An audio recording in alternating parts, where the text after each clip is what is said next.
alcanzado.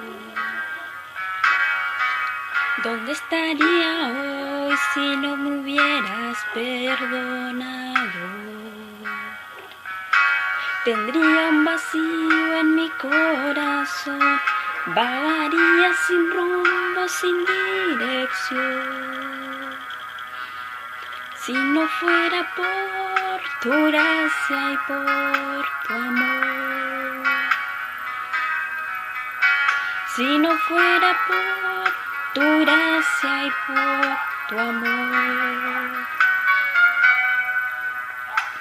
sería como un pájaro herido que se muere en el suelo. Sería como un ciervo que brama por agua en un desierto. Si no fuera por tu gracia y por tu amor, si no fuera por tu gracia y por tu amor, ¿qué sería de mí si no me hubieras alcanzado? ¿Dónde estaría hoy si no me hubieras perdonado? Tendría un vacío en mi corazón, vagaría sin rumbo, sin dirección. Si no fuera por tu gracia y por tu amor, si no fuera por tu gracia y por tu amor.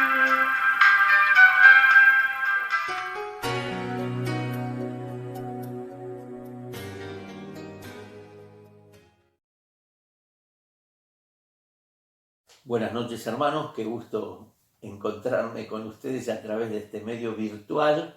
Sí, vamos a predicar el Evangelio en esta noche, es una verdadera alegría y esperamos que Dios en su misericordia y en su gracia permita que pronto esta pandemia se supere, ¿sí? Si es su voluntad obviamente, y podamos encontrarnos nuevamente en el templo, y no solamente encontrarnos, sino poder manifestarnos nuestro amor, ¿sí? Manifestarnos la alegría de poder encontrarnos con la libertad que hoy los cuidados por esta enfermedad no nos permite hacer. Igualmente, hasta que esto ocurra, obviamente vamos a obedecer lo que las autoridades nos dicen y vamos a tener los cuidados necesarios. Vamos a la palabra y vamos a hacer una oración previamente. Señor, muchas gracias por este tiempo. Queremos proclamar el Evangelio glorioso de Jesucristo, Evangelio que define la eternidad de las personas. Señor, esto es tan importante.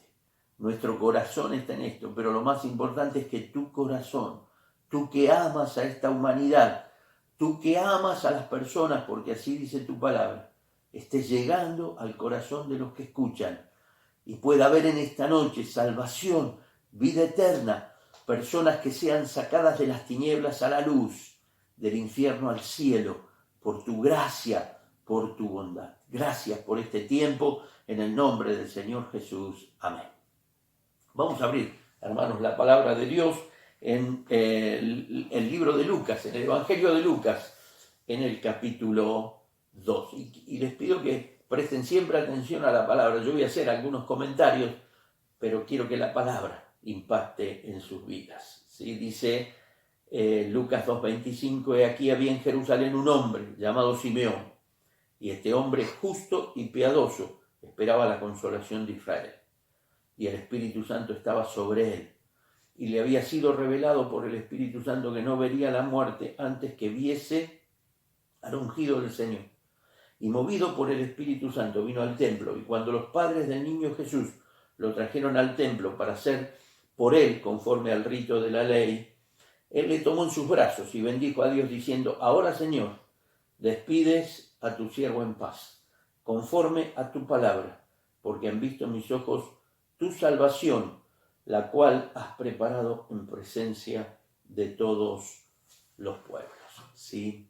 Este pasaje es un pasaje sumamente precioso. ¿sí? En este tiempo que vemos aquí en Lucas, es el tiempo del nacimiento del Señor Jesús. Es el tiempo previo al nacimiento, el nacimiento y los primeros días.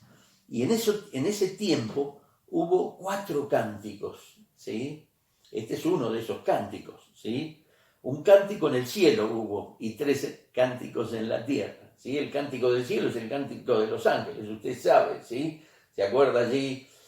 Los ángeles, ¿no es cierto? Gloria a Dios en las alturas, en la tierra paz, y bueno, y allí sigue. Y hubo otro cántico, el cántico de la mamá del Señor Jesús, de la mujer que Dios eligió para que Jesús naciera, ¿sí? Ese cántico, la cristiandad lo recuerda como el Magnificat, ¿sí? Engrandece mi alma al Señor, dijo María. Hay un segundo cántico que es el cántico de Zacarías, el papá de Juan el Bautista. Están todos aquí en estos pasajes, ¿sí? Usted lo puede leer, ¿sí? El Benedictus, porque comienza con la palabra bendito sea Dios, ¿no es cierto? Y el tercer cántico terrenal es el cántico de Simeón, de este hombre, el Nunc Dimittis, así se llama en latín, ¿sí? El ahora, Señor, despides a tu siervo en paz, ¿sí? Y todos estos cánticos, tanto el cántico celestial de los ángeles como el cántico de María, de Zacarías, y este cántico están llenos de información preciosa sobre Jesús, sobre aquel que vino para ser el Salvador de la humanidad. Y yo quería mostrarle toda esa información, no toda, ¿sí? Pero buena parte de esa información que aparece en este pasaje que tiene que ver con la salvación. Yo quisiera 2 cosas marcar, que siempre marcamos cuando predicamos el Evangelio. En primer lugar, que el Evangelio es un milagro de Dios. Dios tiene que venir y obrar en mi vida, como lo ha hecho, para que yo pueda ser salvo. Salvación es un milagro de Dios. Y para que la salvación, lo segundo que quiero mostrar en esta noche, es que para que la salvación de una persona se produzca, tienen que converger varios ingredientes que Dios es el que los pone allí para salvación, ¿sí? Fíjese que la salvación es un milagro, que la salvación no tiene que ver con nuestra conducta. ¿Qué quiero decir? Que nos tenemos que portar bien, tenemos que ser obedientes a Dios, hacer las cosas bien. Pero eso no tiene que ver nada con nuestra salvación. Fíjese el versículo 25, vamos a ir rápidamente mirando algunos conceptos. Dice el versículo 25, he aquí había en Jerusalén un hombre llamado Simeón, este hombre justo y piadoso, ¿sí? Este hombre era un hombre justo y piadoso. Pero ¿qué dice él? Un poquito más adelante. Dice allí en el versículo 30, fíjese, dice, porque han visto mis ojos tu salvación. Él era justo y piadoso, pero necesitaba un Salvador, porque por más que procuremos hacer las cosas de la mejor manera posible, la Biblia dice claramente que todos pecamos y estamos destituidos de la gloria de Dios, ¿sí?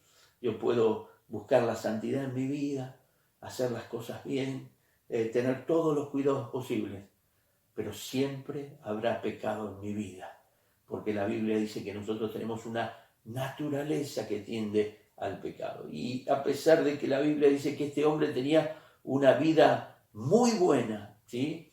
Una vida muy aprobada por Dios, porque dice que era justo y piadoso, o sea, justo para Dios, delante de los ojos de Dios, piadoso, un hombre que tenía temor de Dios. Sin embargo, él era consciente de que vendría un Salvador y en esta oportunidad tuvo la oportunidad de verlo con sus propios ojos, ¿sí? Este pasaje nos habla de eso, de la salvación, ¿sí? Y como les decía, yo quisiera ver algunos ingredientes que tienen que ver con esta salvación, para que usted pueda ser salvo, ¿sí? Para que usted pueda ser salvo, para que yo pueda ser salvo, tienen que ocurrir varias acciones allí para que esto pase. Fíjese, le voy a leer nuevamente, dice allí el versículo 26, fíjese conmigo, y le había sido revelado por el Espíritu Santo que no vería la muerte antes que viese al ungido del Señor, y movido por el Espíritu Santo, ¿sí? La salvación es un milagro, tiene que haber una acción de Dios, tiene que haber un moverse del Espíritu Santo para que nuestra salvación ocurra. y no me puedo extender mucho en los conceptos, pero simplemente la Biblia dice que el Espíritu Santo en el Evangelio de Juan, en el capítulo 16, dice que el Espíritu Santo es el que convence a una persona de pecado, de justicia y de juicio. ¿Qué quiere decir esto? Que yo por mí mismo no quiero reconocer que soy pecador. Quizás le pase a usted que me está viendo en esta noche lo mismo. Yo no soy pecador, yo no soy tan malo, decimos. Pero cuando ocurre la acción del Espíritu Santo, fíjese que por 2 veces, en 2 versículos, dice que el Espíritu Santo estaba presente allí en el accionar y en la vida de Simeón. Porque Simeón solamente podía reconocer que ese niño que estaba siendo presentado, que ese Jesús era Salvador, era salvación, solo si el Espíritu Santo le llevaba a la convicción de que era un pecador. Pero lo segundo que tiene que converger para que la salvación ocurra, fíjese, dice este hombre cuando empieza su cántico, en el versículo 29, por favor sígame, dice, ahora Señor, despides a tu siervo en paz conforme a tu palabra. ¿Sí? La salvación ocurre no solamente cuando el Espíritu Santo obra convenciéndonos del pecado, sino cuando la palabra de Dios es abierta. Allí Simeón no se entera que Jesús es el Salvador. Él lo reconoce. Dice, porque han visto mis ojos tu salvación, han visto a Jesús, han visto la salvación. Pero dice, esto que yo estoy reconociendo aquí, es porque conforme a tu palabra, yo sé que vendría un Salvador. ¿Sí? Y quiero decir rápidamente 2 cosas. ¿Sí? Si nosotros no tenemos la palabra de Dios, corremos el riesgo de nosotros querer generar una salvación. A veces la gente dice, bueno, yo me voy a salvar si me porto bien, yo me voy a salvar si me bautizo, yo me voy a salvar si camino 7 veces hasta tal lugar, si entro de rodillas a un templo, pero eso no es conforme a tu palabra. Nosotros siempre tenemos que ir a la palabra de Dios, ¿sí? La palabra de Dios es la que nos dice cómo Dios nos salva, no es como a mí me parece. Simeón era un hombre extraordinario, pero no dice es como a mí me parece, dice es conforme a tu palabra. ¿Sabe qué quiere decir la palabra conforme? Que toma la forma, ¿sí? Usted va a ser salvo cuando usted tome la forma de la palabra de Dios, cuando usted se sujete a lo que la palabra de Dios diga, ¿sí? Cuando yo acepté a Cristo como mi Salvador tenía entre 18 y 19 años. Y vinieron y me dijeron que si no aceptaba a Jesús me iba al infierno. Y yo me enojé y dije, ningún hombre, como Dios, un Dios de amor, va a mandar a las personas al infierno. Y después, mirando la palabra, cuando me conformé a la palabra, cuando reconocí la verdad de Dios para guiarme a la salvación y no mi verdad propia, mi opinión propia, entonces ahí yo encontré al Salvador. Pero le quiero leer un texto más, ¿sí? Para no leer mucho, en Romanos capítulo 10, ¿sí? Le leo ya rápidamente, Romanos capítulo 10, si usted quiere acompañarme, hágalo, y si no, escúcheme, 10:13, dice, porque todo aquel que invocare el nombre del Señor será salvo, ¿sí? Está hablando también de la salvación. Ahora fíjese cómo dice, ¿cómo pues invocarán a aquel en el cual no han creído? ¿Sí? ¿Cómo puede una persona invocar el nombre de Jesús para salvación si no ha creído en él? ¿Y cómo creerán en aquel de quien no han oído? Tiene que haber una exposición, una explicación de que Jesús es el Salvador. Quizás usted se está enterando hoy que Jesús es su Salvador. ¿Y cómo oirán sin haber quien les predique? Tiene que haber alguien que enseñe estas verdades. ¿Y cómo predicarán si no fueren enviados? Dice, como está escrito, cuán hermosos son los pies de los que anuncian la paz, de los que anuncian buenas nuevas. Mas no todos obedecieron el Evangelio, pues Isaías dice, Señor, ¿quién ha creído nuestro anuncio? Y el versículo 17, escuche, así que la fe de salvación, la fe que se despierta en una vida para salvación, como un día se despertó en mi vida. Así que la fe es por el oír, y el oír por la palabra de Dios. Dice Simeón, conforme a tu palabra.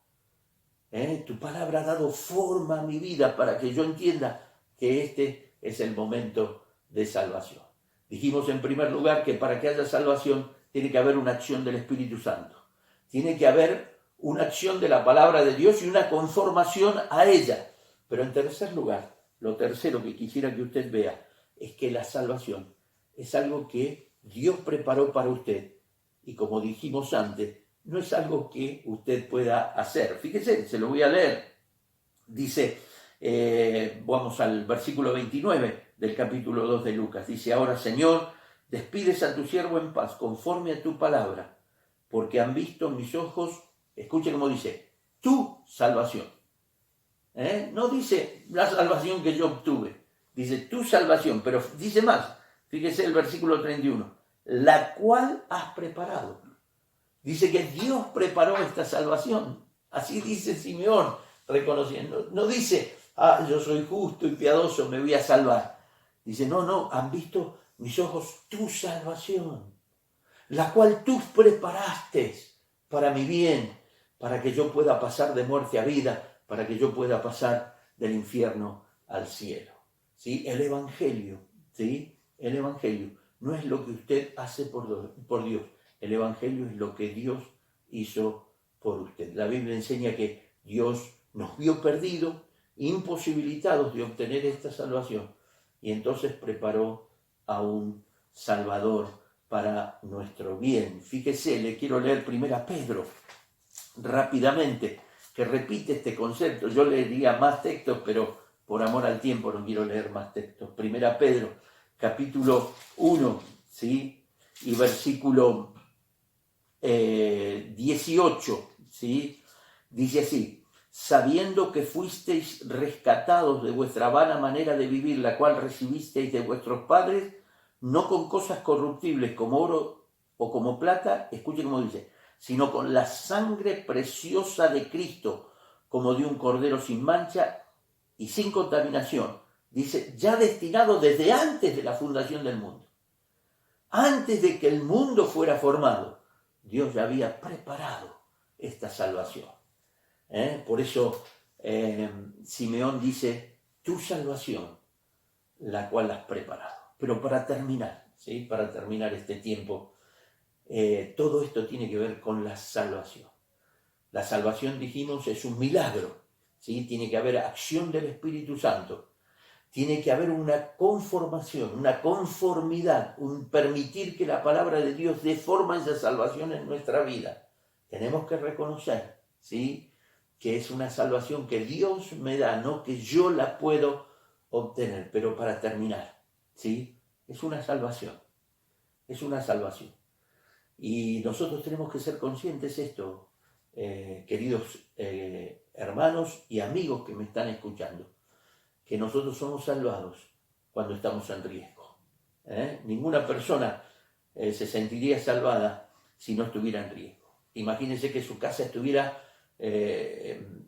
atacada por un voraz incendio. Dios no permita que ocurra esto, pero imaginemos, ¿no?, una casa, que hay un incendio y usted está allí adentro y no ve cómo puede salir y no ve cómo puede escapar y ve inminente su muerte, pero de pronto aparece alguien con los elementos preparados para poder rescatarlo, y lo rescata. Es su Salvador.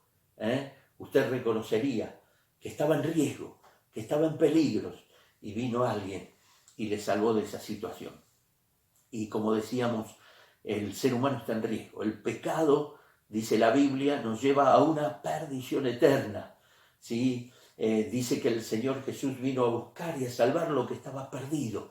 Hay varias palabras que muestran la condición de peligro en que un ser humano está. Y allí vino el Salvador. Y es muy interesante cuando usted ve esta palabra Salvador en el original. Quiere decir defensor, ¿sí? No vino Jesús para acusarlo, ¿sí? Sí, usted tiene que reconocer que es pecador. Yo tuve que reconocer que era pecador. Pero no vino Jesús a acusarlo. No vino Jesús a atacarlo. Vino Jesús a mostrarle su amor. Así dice claramente la Biblia, que esto es por amor. Y vino Jesús para defenderlo. ¿Por qué para defenderlo? porque la ira de Dios tenía que caer sobre usted. La ira justa de un Dios justo tenía que caer sobre usted. Pero Él, en la cruz del Calvario, cargó sus pecados y mis pecados. Él nos defiende, ¿sí? Es muy interesante ver en la Biblia que muchas veces dice que el cristiano, que aquel que reconoció esta necesidad, que aquel que aceptó a Jesús como Salvador, está en Cristo, está en Cristo. La ira de Dios cayó sobre Él. Él es su defensor. Él ocupó su lugar en la cruz del Calvario y murió por sus pecados. ¿Sí? Usted necesita pedirle a Cristo que sea su Salvador. Usted necesita recibir a Cristo en su corazón. Y esto lo puede hacer sencillamente haciendo una oración, pidiéndole por fe al Señor Jesús que le perdone sus pecados, que le limpie de sus pecados y que usted le recibe, le reconoce. Usted reconoce que no se puede salvar por sí mismo y le pide a Él que venga a su vida, como este Simeón, como este Simeón que dice, me puedo morir en paz porque han visto mis ojos tu salvación.